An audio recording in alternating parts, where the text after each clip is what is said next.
Assalamualaikum warahmatullahi wabarakatuh. Semangat pagi, apa kabar hari ini? Semoga semuanya dalam keadaan sehat ya, amin.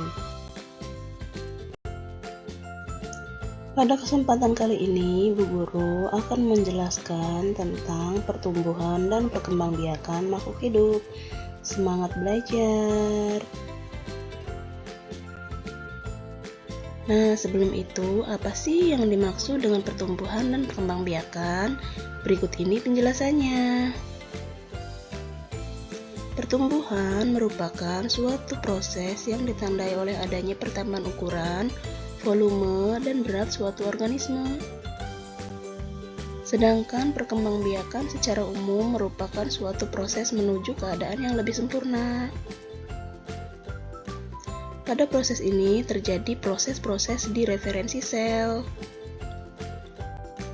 Nah, berikut ini merupakan faktor yang mempengaruhi pertumbuhan dan perkembangbiakan makhluk hidup. Yang pertama, ada faktor internal. Faktor internal dibagi menjadi dua, yaitu gen dan juga hormon. Selanjutnya, ada faktor eksternal. Faktor eksternal meliputi nutrisi, cahaya matahari, tanah, ada juga air dan kelembapan, serta suhu. Nah, yang akan kita bahas kali ini mengenai perkembangbiakan tumbuhan. Perkembangbiakan pada tumbuhan itu dibagi menjadi dua. Yang pertama yaitu perkembangbiakan generatif. Nah, perkembangbiakan generatif itu apa sih? Perkembangbiakan generatif pada tumbuhan adalah perkembangbiakan secara kawin yang dilakukan melalui proses penyerbukan dan pembuahan. Nah, yang kedua ada juga namanya perkembangbiakan vegetatif. Nah, perkembangbiakan vegetatif itu apa sih? Perkembangbiakan vegetatif pada tumbuhan adalah perkembangbiakan secara tidak kawin atau tanpa proses penyerbukan. Nah, yang pertama yang akan kita bahas yaitu mengenai perkembangbiakan secara generatif. Perkembangbiakan secara generatif yaitu melibatkan tumbuhan-tumbuhan berbunga. Jadi, pada tumbuhan berbunga ini berkembangbiak dengan cara generatif.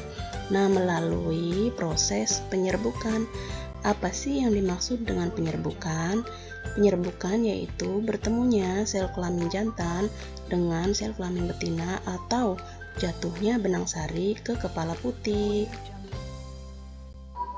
Nah, berikut ini adalah bagian-bagian bunga. Mari kita saksikan penjelasan berikut ini ya.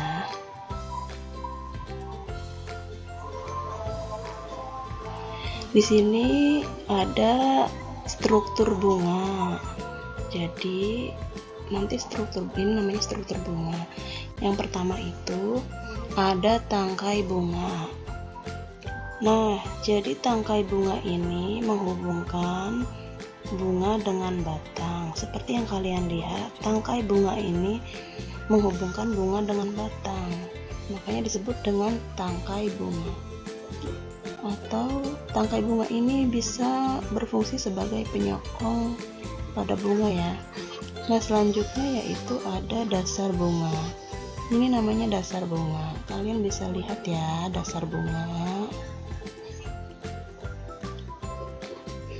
Nah, dasar bunga ini adalah bagian ujung tangkai bunga yang terlihat membesar. Ini merupakan bagian bunga yang agak membesar ya. Nah, selanjutnya yaitu ada yang namanya bakal biji. Ini adalah bakal biji. Seperti yang kalian lihat, ada yang namanya bakal biji ya, atau disebut juga dengan sel buah ya. Jadi bakal buah. Di dalam bakal biji ini nanti akan terjadi bakal buah atau pembuahan gitu. Nah, di sini terdapat sel ovum dan calon lembaga. Nah, selanjutnya yaitu ada kelopak bunga. Nah, ini adalah kelopak bunga. Ya, kelopak bunga. Fungsi dari kelopak bunga itu yaitu melindungi mahkota bunga ketika masih kuncup dari serangan hama, baik itu ulat, berang maupun lain-lainnya. Jadi fungsinya itu untuk melindungi mahkota ketika masih kuncup. Nah, selanjutnya ada yang berwarna ini. Ini adalah mahkota bunga. Ini adalah mahkota bunga. Mahkota bunga itu fungsinya untuk mempercantik bunga, tampilan pada bunga ya. Jadi untuk menarik serangga supaya serangga tertarik kepada bunga gitu ya.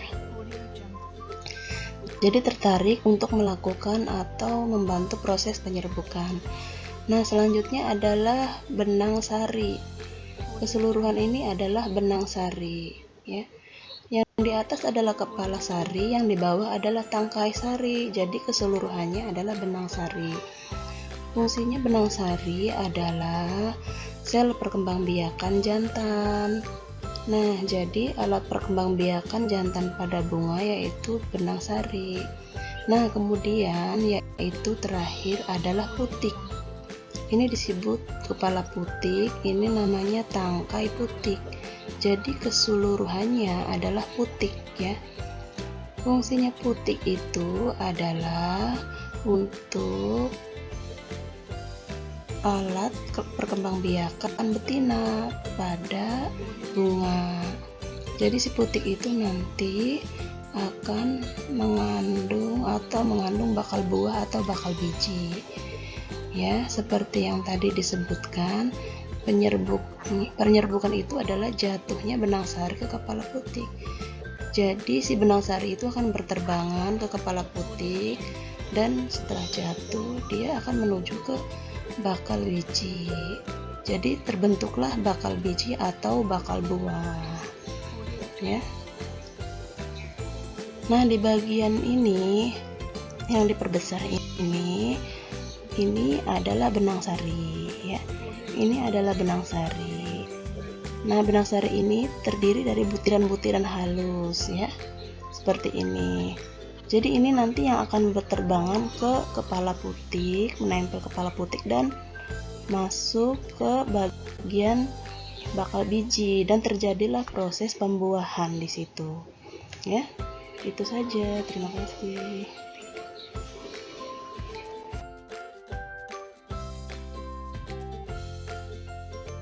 Nah, untuk perkembangbiakan secara vegetatif nanti akan Ibu bahas di video selanjutnya ya. Kali ini adalah kesimpulan dari pembelajaran yang sudah kita pelajarin hari ini. Yang pertama yaitu perkembangbiakan generatif atau secara kawin terjadi melalui proses penyerbukan dan pembuahan. Yang kedua yaitu perkembangbiakan generatif pada tumbuhan diawali dengan penyerbukan, yaitu melekatnya atau jatuhnya serbuk sari ke kepala putik. Yang ketiga yaitu setelah terjadinya penyerbukan pada serbuk sari, tumbuh buluh serbuk sari yang menuju ke ruang bakal biji.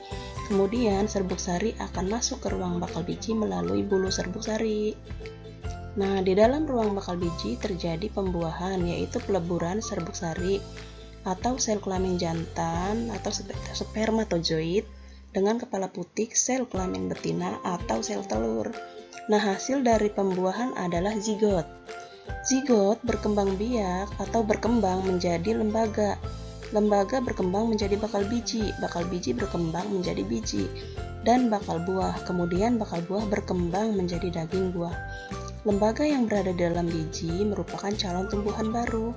Tumbuhan yang berkembang biak secara generatif antara lain padi, mangga, durian, dan jambu. Nah, demikian pembelajaran untuk hari ini. Semoga pembelajaran hari ini bermanfaat untuk kita semua ya. Amin. Terima kasih. Assalamualaikum warahmatullahi wabarakatuh. Sampai jumpa lagi ya.